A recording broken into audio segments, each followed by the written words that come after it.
Hello, am I live now? It's good to see you guys in chat. Apparently YouTube's been having some bugs here. I'll start all over.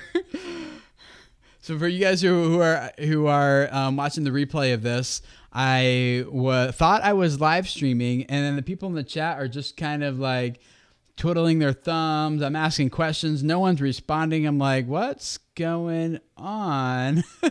And then here we go. Okay, now it's working. So I just actually went through all the good stuff. You guys missed it. No kidding. I mean, I did. I thought I was live streaming, and so I was going through all of it. But we're going to back up. I'm going to do my whole thing all over again here because you guys missed all the good stuff we were talking about. Well, you didn't. I mean, I just didn't realize the live stream. Anyway, welcome. We're good. What we want to do here, for those of you who are watching the live stream here or watching the replay, is that one of the things I think is important for us as creators is to stay on top of everything that's changing on this platform, and to be able to look at, you know, where is the trajectory of this industry going? What are the implications it has for me as I'm growing my audience on YouTube? And so I read through about, well, I don't read, I skim through about 1,000 blog posts and articles and news releases and all that kind of stuff every week. And there's so much happening, you know, not just on YouTube, but online video in general, on the internet. And so I try to stay on top of that. And then what I do here is I'm going to come to you guys and say, here's the top things that happened the past week in the online video industry, specifically on YouTube, but we also talk about Facebook and Instagram and things like that. And I want to share with you guys, here's what's happening and here's what's changing, so that each of us can be on top of our game. We can start taking advantage of new features, of new releases, of new ideas and different discoveries and research and things like that, so that when we're putting our time and energy into creating a YouTube channel and growing an audience, that it's actually something that will that will be invested wisely and used well. All right. So that's what we're going to do here today. I have a few things, two stories I want to talk to you guys about that I think will have an impact on how we grow our YouTube audiences online. And now I know usually I record these as a podcast, but today I just want to hang out with you guys who are in the chat.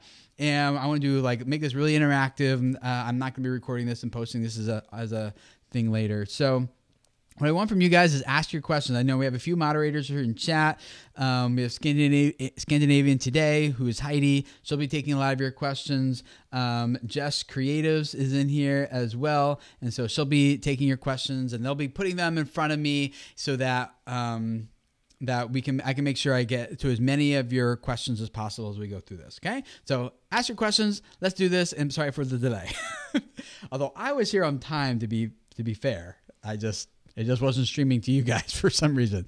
Okay, so the first thing I want to talk about here, actually before we get into this, I just want to thank quickly this stream sponsor, CustomThumbnails.com. I've been using them for my custom thumbnails over my family's channel for a few months now, and I've really been very pleased with the work that they do and the quality and the turnaround time and how they just take a couple of images that I provide for them in some creative direction. They make it much better than I would have done on my own. So I think you guys should check them out, and there's a promo code down in the description for 50% off your first order, so you can check it out and see if it's right for you or not. Just use promo code video creators at customthumbnails.com. So thank you, Custom Thumbnails, for sponsoring this. All right, so let's jump into a few of these things here. So the first story I wanted to talk with you guys about is some updates to live streaming. And now here we thank you for the $5. Cooking Corner. I want to be careful about interrupting my train of thought because I do that very often when there's super chats that pop up. But yeah, so I didn't thank you for the Video Labs thing. We had hundreds of submissions, but thank you for loving me, and thank you for your support. Really do appreciate that. And so yeah, so this is why I'll come back to all the super chats and the questions later. Otherwise I get sidetracked and it's real choppy, especially for the replay people, because we love the replay people also. If you're a replay person, comment down below and say, I'm a replay person. And so live streaming, you guys ever done that on Facebook or Instagram? Basically anywhere other than YouTube. It's actually pretty easy to do. You can just open up your phone, which you've been able to do now more recently on YouTube, but it's been very much just open up your phone, click on live, and you're done. No technical settings needed, nothing hardware and encoders and things like that that you had to do on YouTube for a long time. YouTube's made that simple now. So they've got this this new way of doing it, and I'm gonna show you guys how it works here in just a second. But you'll find a link to this if you click on. Well, yeah, I'll show you in a second. But so what you do is a live streaming is just really easy now, and all you have to do is you don't need any hardware, you don't need anything special. You can just go live straight from your computer, and I think there's some big takeaways from this for us, which I'll share. But you go to that plus icon, where the upload thing, go live. I'll show you a few other ways to get to it as well. So let's actually do that. I'm going to go to youtube.com. Whoops, nope, I am, but I wanted to go to my video manager, youtube.com/my videos here. And so I don't have the plus icon yet. Right now, I only have the upload thing that you can see right here.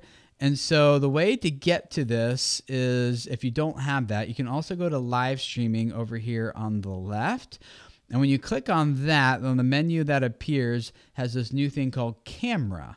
And so you can click on camera or and get there, or you can just go to youtube.com/webcam. And I'm already live streaming, so hopefully this doesn't mess anything up. But I did this when I was, quote, live streaming before already, and it didn't mess anything up. So we're doing this. So that was kind of my trial run. So like, this is my this is my amazing live stream. Okay, I'm gonna keep it unlisted. I mean, you would probably change this to public so that your subscribers actually get notified and come join you. But I'm gonna keep it unlisted for right now since I'm already live streaming. Under more options, this is your description for your videos. So if you just have this is all my default text I just keep there in my description, but that's your description for live stream. Make sure you select the correct camera. In my case, I think I'm just gonna go for this one because my other camera is in use right now, so I don't want to like mess anything up with the other this live stream you're actually watching. Make sure your correct microphone is selected, and then click next, and these are the thumbnail. Okay, kind of weird, but there you go. And so creepy. So you can retake the thumbnail if you want, or you can upload a custom thumbnail, so you're not stuck with that, thankfully. I'm gonna go for it for right now since I'm not actually live stream, but you can change that. And then there's a share button, so you can quickly tweet it out. Like, here's the URL, or you'll be live. Here's where I'm going to go live. Tweet, hey guys, come join me. Tweet it out, post it to all these different networks. You send it out, and then you would just click go live, and you would literally just go live. Now, a few things that I like about this, I'll tell you some things where it's missing, is that you can, on the left sidebar here, you have the chat. Now, you guys who are watching either the replay of this or who are live with us right now, you can change this top chat to live chat, which is all messages are visible, or top chat, which is just some messages such as potential spam may not be visible. I personally usually change it to live chat, and you do have this as an option at the top of the live chat. Or you guys who are with me right now, you can see at the top of the live chat area, you have that same drop-down menu. So you can change that to whichever one that you want. I usually go to live chat and like to see everything, okay? But that's really all there is to it, okay? Now, there's a few things missing from here that are things that are kind of a significant drawback for right now. Now, maybe they'll add some more features in the future, but right now there's currently no event scheduling. So like I did with this live stream and other ones, I usually schedule the event, and then that way subscribers can start getting notified about it before it goes live. They see it like, hey, this is an upcoming event. People can click to get reminded of it, things like that. This thing is just like you're going to go live and that's it. Like you're just boom, surprise, spontaneous live streaming is all that is. There's also no screen sharing, which like is something I'm like obviously I'm doing here, so that's something I depend on, which is why I can't use it right now for this. Now, if I just come and do a spontaneous Q&A, or I'm just like, hey guys, I got a few minutes to kill, let's hang out, then that could make sense. There's no lower thirds overlays, there's no extensions, there's no apps, there's nothing else you can do other than just what you saw right there. Just create it and go live spontaneously on the fly. Now, I do think there's something cool about this, though, that we should consider is usually like when I travel, I'm taking like my iPad. This has kind of been like my I have a keyboard for it. So this has kind of been my like since I have editors on my team now, I don't really need my computer as much as I used to when I'm traveling. I have other people who edit and things. So I can usually get away with just this, but that's expensive, right? I think what this is going to do is anyone with a Chromebook now can just go live, which is awesome because Chromebook's only a few $100s. And if you're just going to be doing a lot of live streaming for a few $100, you get a Chromebook and you can actually just go live. Now you can do it from your phone, but you can see on the desktop, it's much easier to moderate chat. On the phone, you're trying to like tap stuff and things. Well, it's just hard. And so I do like that this is kind of making it live streaming more accessible to more people. And I think that's going to be pretty huge going forward in the future here. So we got a few questions about this. And then I have a few other stories I want to talk with you guys about too. Actually, let's do the stories, then we'll come back to your questions. But I can see you guys are asking some good questions, so keep them up. We'll come back to them. So another thing that is changing, I'm going to go through some of these kind of quickly here, is that YouTube Space just opened up another, YouTube opened up another space now in Dubai. And this is great because and a lot of the analytics that I see on my channel and on other people's channel, it seems like there's a lot of traffic from US, Canada, Australia. But depending on the niche you're in, like Brazil, South America is definitely rising, growing very, very quickly. But India is like consistently one of those places where there's just a lot of, it's just growing very rapidly. I have a lot of, in fact, on this channel, United States is my highest demographic, then India is number 2. And so you can see it's grown by 160% in the past 3 years. Today, there are over 30,000 channels with more than 10,000 subscribers. So there's a lot going on. And so they've opened up a space there, which is now, I think I saw they have like 30 spaces. 10th space. Nope, not even close. 10th space. London, Tokyo, Los Angeles, New York, Mumbai, Toronto, Paris, Berlin, and Sao Paulo. Since the first one's opened up, they've had more than 400,000 people visit to attend events and workshops and make videos, which I've only been to the one. And I've been to the Los Angeles one and the New York one, but I haven't been to any of the international ones. Another thing that is interesting that I think is important for us to keep in mind, and I'll share why in a second, is that YouTube just became the top grossing iPhone app for the first time. Now, I remember I'm a big Clash of Clans gamer. Any of you guys out there, comment, let me know. I'm in the Mac top league. I'm like almost totally max my base. So if you know what that game is, you know what I'm talking about. But in Clash of Clans was the #1 grossing app for many years ago for a long time. And I think it's still in like the top 10 or something like that. Well, YouTube, you're like, so how is YouTube generating revenue? Like, what makes that the top grossing app? And I don't mean the top downloaded app. There's a top grossing app, which means YouTube is now the #1 app on iOS, on iPhone, that is generating the most amount of revenue, like money people are spending on YouTube, making it the #1. So how are your viewers spending money on YouTube, right? Well, there's a couple different ways. You got YouTube Red subscriptions, right? And there's a lot of people subscribing to YouTube Red, which I love, and I signed up for it like a few hours after it became available, and I have not canceled my subscription. It is so awesome to, one, have the access to Google Music Play, which I actually listen to I use that more than I thought I would.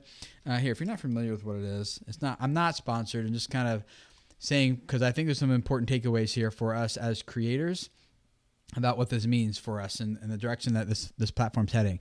So youtube.com/red, and uninterrupted music, which I love, ad-free videos, which I love even more.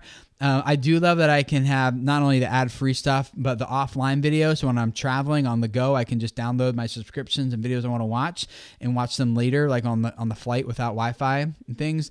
The original shows my wife and I do watch. We have some of those that are our favorites that we keep up with, like Minefield from Vsauce is a great one. It's one of our favorites. So no ads, talk about that. Listen offline, leave the app, not the music. Yeah, so you can play music and stuff in the background. The originals work across YouTube. Okay, so they're not featuring it here, but the #1 thing that I love about it that maybe they should mention there, but maybe most people don't care about unless you're one of us, is that that YouTube Red revenue is split with the creators that you watch. So the more amount of time a YouTube Red subscriber spends watching a creator, the more money of that subscription money that creator gets. And my rough math is that it can pay a creator like 20 times, 25 times more money through having YouTube Red viewers than through ad revenue, which is one of the reasons why YouTube built this product in the first place, because it means like that same revenue for them. So it's still a 45-55 revenue split, which means that $5 of the $10 I pay every month, $5.50 of it gets split up evenly. Not evenly, gets split up among the creators that I'm watching based on the amount of watch time I give each creator. So I love it that like it supports creators is what I'm saying, to make a short story really long for you, is that it supports creators financially better. And so that's one of the I love not only missing the ads, but also giving more revenue to the creator because of that.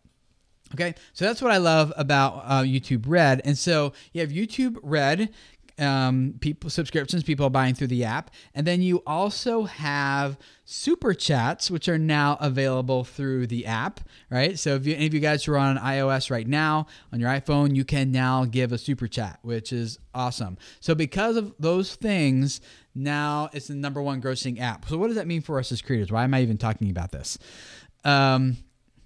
It means a few things. One, that YouTube is heading the right direction in terms of revenue for both themselves and for us as creators, because more and more people are spending money on YouTube. It used to be that YouTube was a free place. Like you would never think about taking out your wallet for YouTube, but it's going to take more. It's going to take longer, but that shift has already kind of started to take place where people are now thinking more and more about this place as a place where they can make a transaction, which is awesome, not just for YouTube as a platform and us as creators, but also for those of you guys who do have products and you are developing a brand that's going to monetize your audience in ways outside of AdSense and YouTube Red watch time, right? So I think that it's a good indication that people are spending more money here, that the platform is growing, there's more money coming into it from multiple revenue streams beyond just advertising.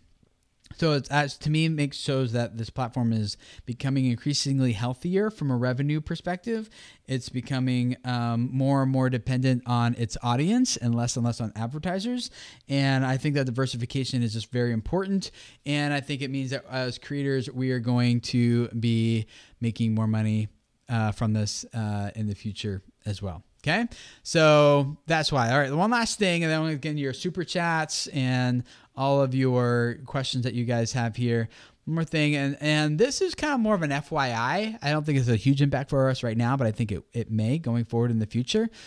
Is YouTube is testing floating picture-in-picture videos on the web. Okay, so Facebook's already been doing this, so YouTube is kind of trying this as well, where you're watching a video, but sometimes I want to keep, like on the YouTube app, I can currently do this. I can watch a video and then I can just swipe it down to the corner and I can keep using the app for other things while watching the video. And Facebook's had that now too. But YouTube apparently is testing the idea. So you can see here, you have this video and it goes down to this bottom corner right here, and it has play, pause, and it has next. So if you're watching through a playlist, which all you creators should be, playlists should be a huge part of your growth strategy.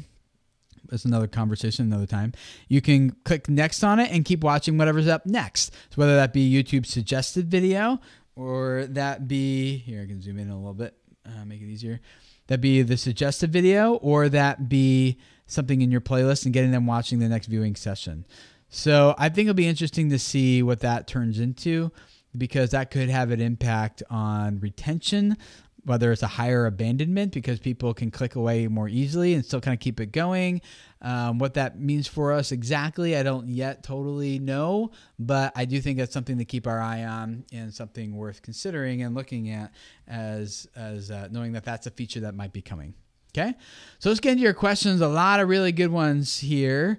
Casual Unboxing, thank you so much for your $20. I really do appreciate it. Hey, just wanted to donate. Your videos are very helpful. Thanks for all the great tips. And thank you for $20. That's amazing. Thank you. That's going to buy plenty of diapers for our family. Well, at least about a day's worth.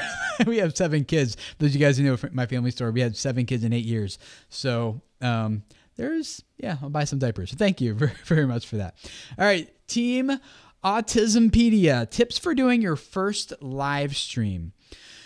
Yeah, it's a great question. So when you are doing your first live stream, what I would recommend is coming prepared to talk for a little while, especially if you're a smaller channel. You might not have as much engagement and interaction. Like, you guys are amazing. I think there's like a couple hundred people watching this live right now in the chat. Like, I love watching what you guys are talking about, and sometimes I go back and catch up on a lot of that stuff too.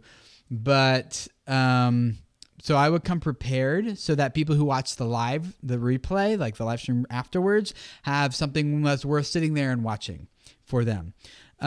2, live streams definitely need to be interactive and engaging. That's kind of like the whole point here. Otherwise, I would just shoot this video and upload it. But because I like interacting, I like replying to your questions, I like hearing what you guys are thinking and reacting to all this in real time. That's what I really love about this. Oh, $10. So that's Mike from Our Wyoming Life. Thank you so much, Mike. You guys are awesome, and thank you for your support. I really do like Mike's channel, so if you guys want to check it out, you can go do that. But he's got some cool stuff about ranching and gardening and farming, and a lot of it's really interesting and fascinating to me. So you can check out Mike. But thank you, Mike. So for your first tips, really focus on coming prepared and the engagement piece. And the prepared thing helps you keep going in case there's not like a lot of engagement or something, and giving your replay people something to focus on. Ross Sillers. Hey, Ross, man. Ross is a patron. Thank you so much for your patronage, Ross. Really do appreciate your support here. Can you schedule the new lives on desktop? You can schedule live streaming on desktop. If you want me to show you here, let me switch here. So the schedule a live stream here, which is what I do for all my streams. You can go to your video manager, and on your video manager, then you click on live streaming here in this left sidebar right here.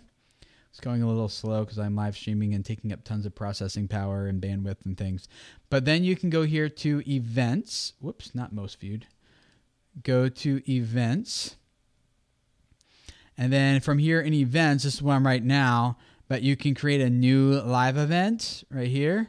If there's no event scheduled, it'll be a big blue link there. And then here's where you're going to schedule it for, whatever day in the future and time you want to, description, all that kind of stuff. You just add all that right there. So I'm going to hit cancel because I don't actually want to do that, but that's where you schedule it. And then when you use whatever software you're going to use the live stream, you need to make sure that that software is connected to that scheduled event, which you can't currently do through the new thing I was just talking about, but that's how that works. Okay. Let's see here. Wolfpack Woodcraft. Is going live better than publishing recorded content? It seems the live stream channels are growing much faster than pre-recorded channels. That's a great question. It's not better. It's just different. So it's a different value for a different audience and different things. So a friend of mine here in Cincinnati, actually, you can check out her channel if you want. Her name's Julie over at One Shot Girl with a U. So One Shot and then GURL. She used to create and upload gaming videos, but she was like, for the amount of time it takes me to create and record and edit and publish and do comments and everything, she's like, it's taking me like 6 hours a day just to do one video. She's like, well, what would happen if I just live stream for 6 hours a day instead and put that time into that? And so now she's grown her channel to over 250,000 subscribers, and she's doing very well for herself and for her community, because the interaction, and she's done it just through live streaming for 6 hours, like 4 to 6 hours a day. And so rather than putting that in producing content, she's just live streaming. And I actually will have a video coming out with her soon about the strategy behind that and how that's working for her. So we'll talk more about that then. But there's one's not better than the other. There's just different values than for different people. And some people think of it from an algorithm perspective, like, oh, okay, YouTube must be promoting or favoring videos that are live because they seem to be doing better. No, that's not true. YouTube wants to promote the videos that people want to watch to the people who want to watch them at the moment and the time that they want to watch. So if that's a live stream, great. If it's not a live stream, great. So there's a lot of live streams are just like, especially on my channel, the replay value on a live stream here is typically a lot lower than it is on an uploaded video. But I know other people who do like workout live streams. Those workouts routines have just as much replay value as they have in the moment. And so that they tend to still do just fine later as replay value. So there's nothing better. It just depends on what your goals are, and they're different tools for different objectives. What it comes down to. Awesome Wood Things question: how can you tell if live streams hurt your channel? What analytics should you check?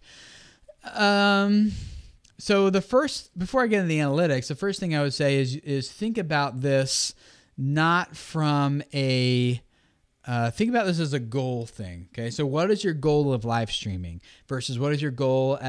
Like each video you upload to have a specific goal. Like this goal is to just go get a lot of views, evergreen content. This video, on the other hand, is a community related video. It's not going to get a lot of views, but it's going to help people know, like, and trust me more. That's all. Like if that gets low views, that thing has served its purpose, right? So how can you tell if it's hurting your channel? It depends on what the goal is. If you're trying to get a lot of exposure with a live stream, well, it depends on what you're doing. Let me rephrase this, actually. This is one of the downsides of live streaming is you kind of get your thoughts as you talk and then you backtrack sometimes. I would start by doing live streams with the primary goal of engaging your community and interaction. That's the thing you can do with a live stream that you can't do with an uploaded video. So think of this primarily as an engagement tool. And then how do you measure if this is hurting your channel? Well, are people engaging? Are they not engaging? Are they engaging with you and then realizing they don't like you and disappearing? That's what I would look for. And primarily what I look for is engagement. These live streams don't get a lot of replay. They don't get a ton of reach just due to the nature, like even the content I'm talking about, like no one's going to care about these news stories a week or two from now, right? So just the content themselves, which is another reason why I live stream this instead of making a produced video. Because if I produce it, like I put a lot of time and energy in myself and recording and shooting and then paying my editor to do all that. Like I put a lot of time and money and resources into creating that for a video that's not going to have a long shelf life. And so that's why I live stream these two. So the things to check in your analytics would be watch time, engagements. I saw some of you guys here in the chat are also talking about like, hey, when I do this, I get unsubscribes. I think that's normal. I don't think there's a problem with that. I think it's just like because live streams tend to get more push notifications and go out more. And so you might have a lot of dead subscribers who haven't engaged for a long time. And all of a sudden YouTube's like, hey, let's see if we can re-engage them by pushing this live stream to them.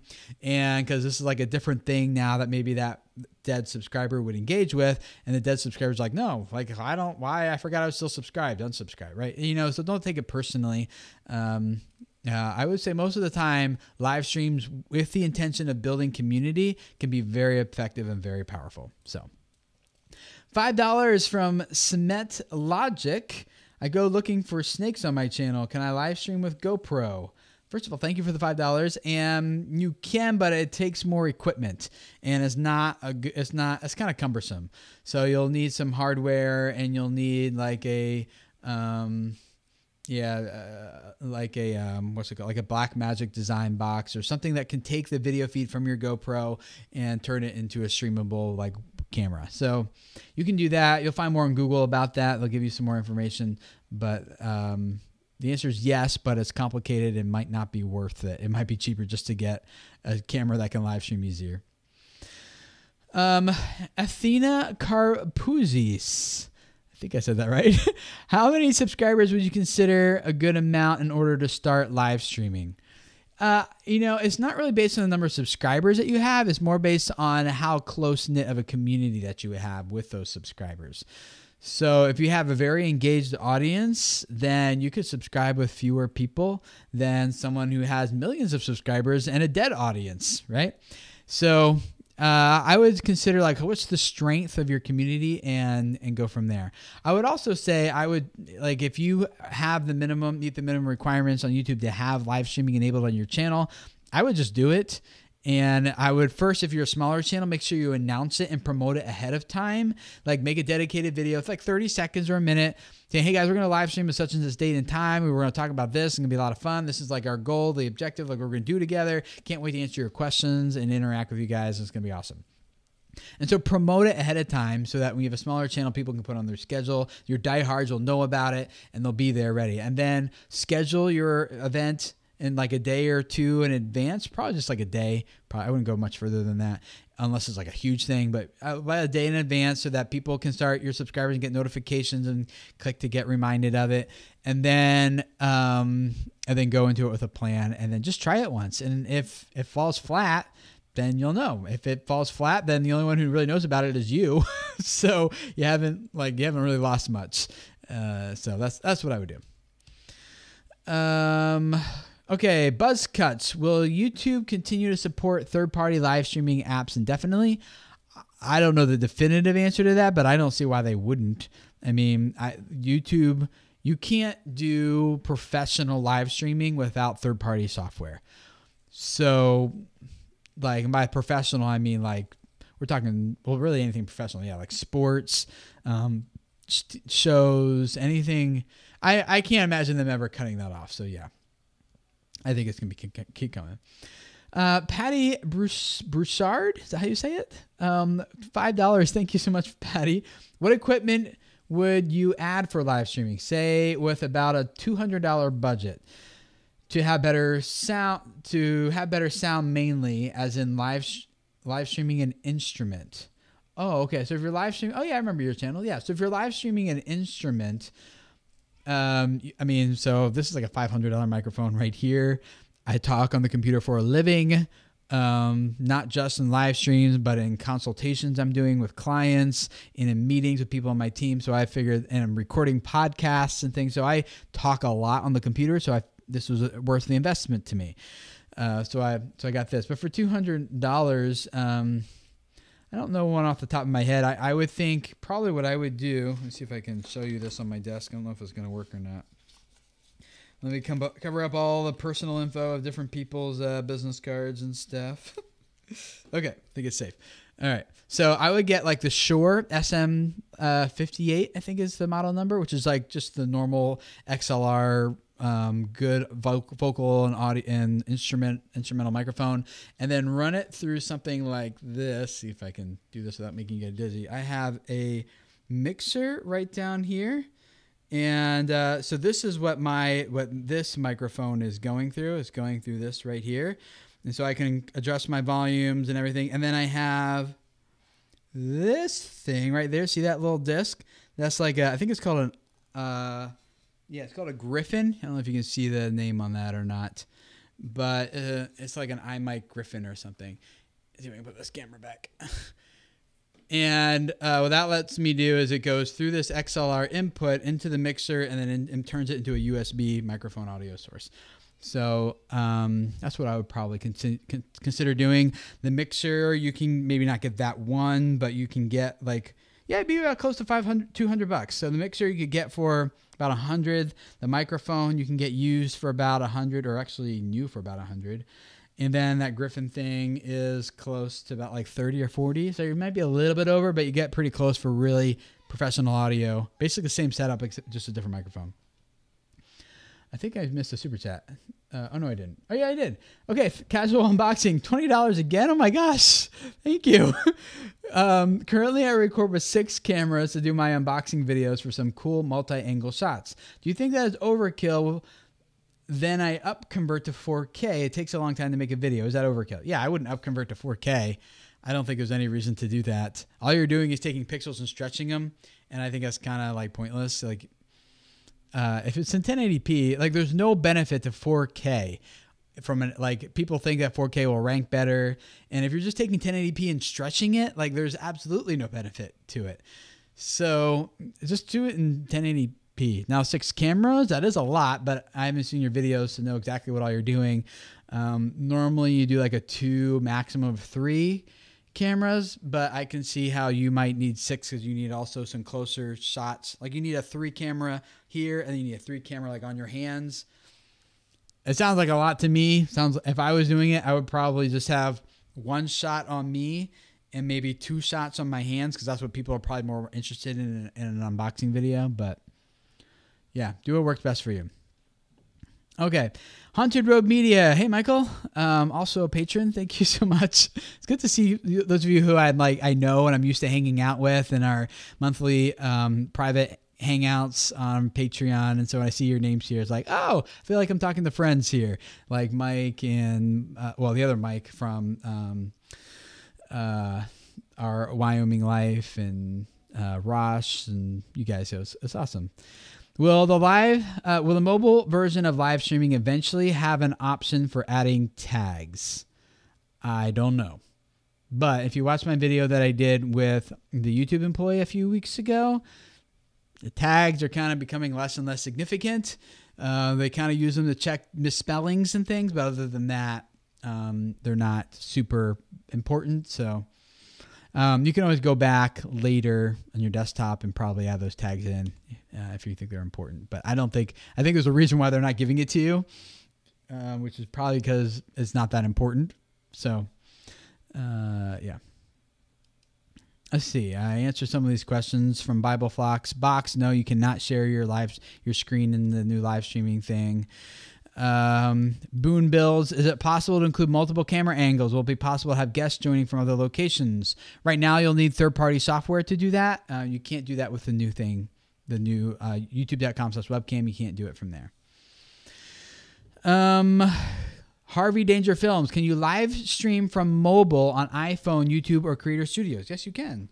I forget what the requirements are, if it's 1,000 subscribers or if it's, it used to be 10,000, but I think it's down to 1,000 now. Let me show you. So you open up the YouTube app on your phone, and then you see how you have this little, like, if you have it enabled on your channel, you click on that plus icon, and then at the bottom, I get, not Chromecast. I have then the options. I can post on my community tab. I can do a story, or used to be called Reels. I can go live, or I can just shoot and upload a video. So live is what you would tap, and then you can go live straight from your phone, which actually works surprisingly well, which is great. Let's see here.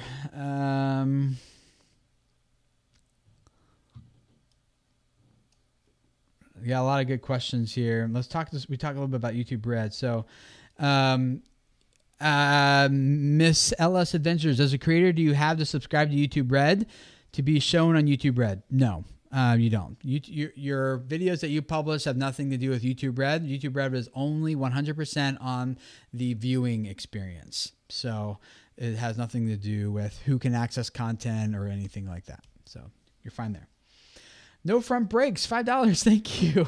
You guys are awesome. I recently hit the 4,000 hours, and I use the under 4-second movie TV clips to illustrate my points with content. Should I be worried that I will be rejected from partner program? It depends. I would stop doing it personally. And this is a myth that people kind of think of. In Life with Crystal, I'll get to yours in a second. But so the myth is, like, I can use copyrighted material as long as it's under 3 seconds or 4 seconds or 60 seconds or whatever. I don't know where this comes from. It's not true. It's like, you can't, if you didn't create the content, it's not yours to use. It doesn't matter if you're using only 4% or 4 seconds of it. Now, that's not to say, so usually people think about this in terms of, can I get away with it? And that's a different question. But the question I like to ask is this legal? Is this ethical? And the answer, I think, is no. So not to, stomp on your parade, but rain on your parade? There you go. Stomping on your parade would be way more violent. Not to rain on your parade, but it's kind of like going to like a convenience store and taking a candy bar and not paying for it, but it's okay because you're only eating like 4 bites of the candy bar, right? Or some people will put a disclosure and they'll say, hey, well, I'm telling people no copyright infringement intended. They'll put that in the description. They might even put that in the video. Hey, no copyright infringement intended. That doesn't matter. It's like taking the candy bar and saying, I don't intend to, hey, I'll tell everyone where I got it. I'll give proper attribution. I'll tell everyone where I got this candy bar. And they're like, we don't care. Like, you stole the candy bar, you know? So if you don't own the content, don't use it. We're getting a little off topic here, but so regarding the partner program, I'm not going to make a judgment call on that. I would just say keep your, like, just don't, I just hate it when people invest a ton in their channel and then they lose it because of little things like that. So stick to royalty-free stuff unless you get written permission from the copyright holder to use it. And then Kelsey, this webcam is the Logitech C930E. I think there's a C version. I have the E version of that. So that's what I would do. Cool, guys. Well, thank you, all of you, for hanging out. It's been awesome to answer all your questions. I know there's a ton more we haven't gotten to yet, but I really do appreciate all your super chats. Blowing me away. Thank you, guys. You guys are awesome. I really do appreciate it, and I'm looking forward to hanging out with you guys again next week. If you haven't already hit that bell icon, hit it so that we can make sure that you get the notification that you need to hang out with me live. We'll talk about all the new updates, changes happening on YouTube then, and we'll look forward to talking more then. In the meantime, we got some awesome content for you guys coming this week. So if you're not subscribed already, make sure you do that, and I'll see you guys again next week for another live stream. So see you guys then. Thanks for hanging out. Bye.